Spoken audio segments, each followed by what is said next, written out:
প্রিয় দর্শক, আপনাদের নিশ্চয়ই মনে আছে 17 মার্চ 2020 থেকে 31 মার্চ 2021 পর্যন্ত শেখ মুজিবুর রহমানের জন্মশতবার্ষিকী পালন করবার জন্যে মুজিব বর্ষ পালন করবার কর্মসূচি নিয়েছিল পতিত আওয়ামী লীগ সরকার।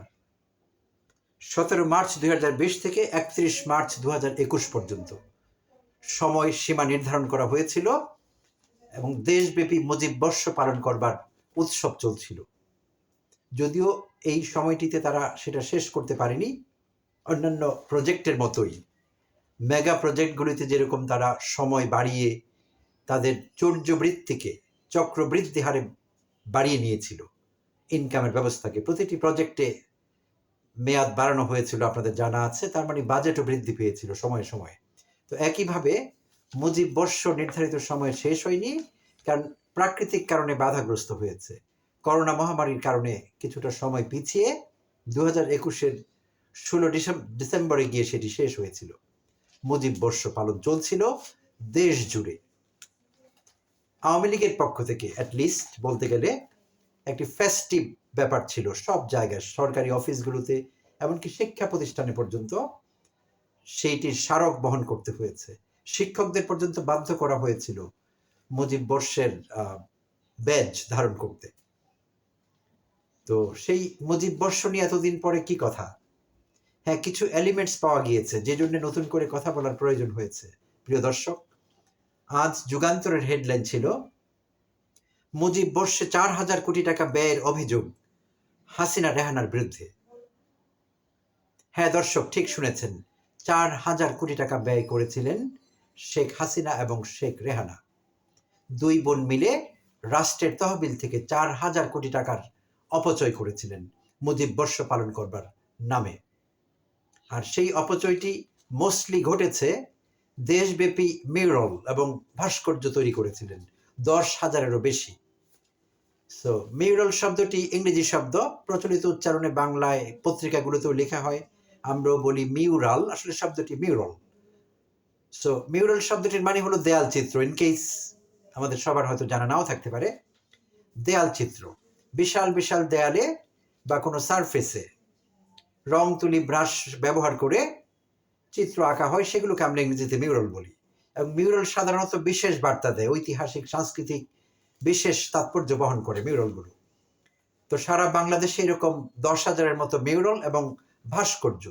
আর অন দ্য আদার হ্যান্ড ভাস্কর্য, পার্থক্য দুটোর এইখানে যে ভাস্কর্য রং তুলি দিয়ে হয় না, সেখানে যেই মেটেরিয়াল বা সাবস্টেন্স ব্যবহার করা হয় সেগুলো হলো মাটি, পাথর বা অন্য কোনো ধাতু ব্যবহার করা হয় ভাস্কর্য তৈরিতে।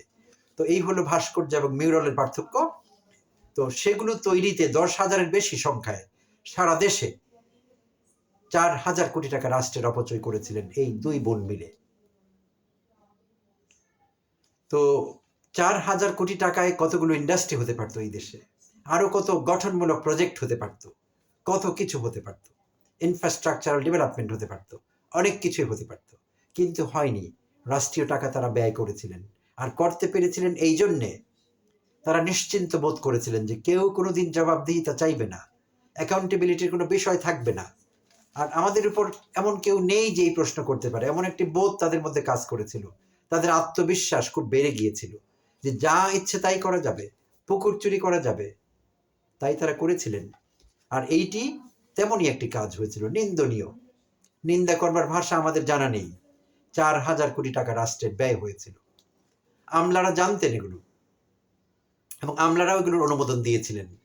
তখনকার সময় বাজেট পাস এইসব বিভিন্ন খাতে টাকা ছাড় করবার জন্য যারা দায়িত্বে ছিলেন বিভিন্ন মন্ত্রণালয়ের, আমলারা, সচিবরা, সিনিয়র সেক্রেটারিরা, জয়েন্ট সেক্রেটারিরা সবাই এর মধ্যে জড়িত আছেন। তাদের সহযোগিতায় এই কাজগুলো হতে পেরেছে। কারণ টাকা প্রধানমন্ত্রীর হাতে থাকে না, থাকবার কথা না, পকেটেও থাকে না, টাকা ছাড় করাতে হয়, বিভিন্ন মাধ্যম থেকে আসতে হয়। তো এই কাজে সহযোগিতা করেছিলেন আমলারা। আর সেই সহযোগিতা নিয়ে আমলাদের কুকর্মের সহযোগিতা যদি বলি আমরা, কমপ্লিসিটিতে আমলারাই ছিলেন।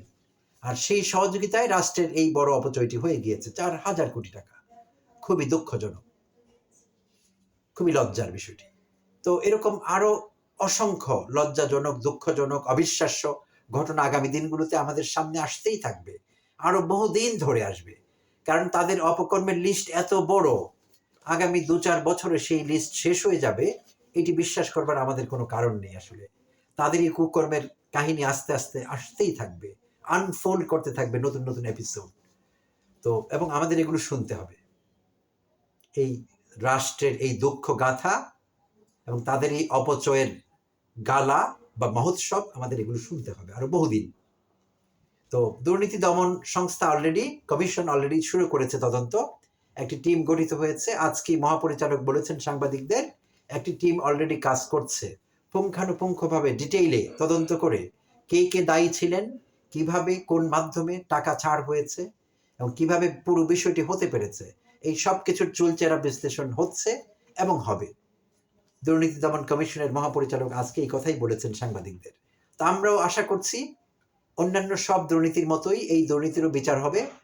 এবং আমি আশঙ্কা করছি এই সব দুর্নীতির, হত্যাকাণ্ডের, মানবতা বিরোধী অপরাধের সব বিচার যদি হয় ঠিকঠাক মতো, ফেয়ার জাস্টিস যদি হয়, তাহলে হাসিনার এত বছরের জেল হবে।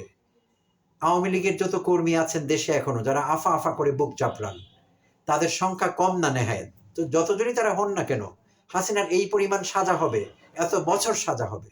সব কর্মীরা যদি আফার প্রতি ভালোবাসা দেখিয়ে বলেন যে আমরা আফার সাজা খেটে দিব, আফার খাটতে হবে না, আমরাই খেটে দিব, আমরা আফাকে ভালোবাসি, কর্মী যথেষ্ট হবে না, কম পড়ে যাবে, আরো কর্মী কোঅপ্ট করতে হবে, যথেষ্ট হবে না, এই পরিমাণ সাজা হবে হাসিনার, হওয়া উচিত। তো দর্শক, আমরা অপেক্ষায় থাকলাম এবং আমরা অতি সম্প্রতি জানতে পেরেছি যে ইন্টারন্যাশনাল ক্রিমিনাল কোর্ট, নেদারল্যান্ডসের হ্যাগে যেটি আছে, সরকার ভাবছে হাসিনাকে সেখানে হাসিনার বিচার হবে, তাদের কাছে হাসিনার বিচার কার্যটি সোপর্দ করা হবে, সরকার এমনটি ভাবছে। তো দেখা যাক, যে আদালতেই বিচার হোক না কেন, এমনকি বাংলাদেশের অপরাধ ট্রাইব্যুনালে যদি বিচার হয়, সেটি ফেয়ারই হবে এবং আমরা সেটি দেখতে পাবো আশা করছি। ভালো থাকবেন সবাই, কথা হবে আবার পরে কখনো। ধন্যবাদ।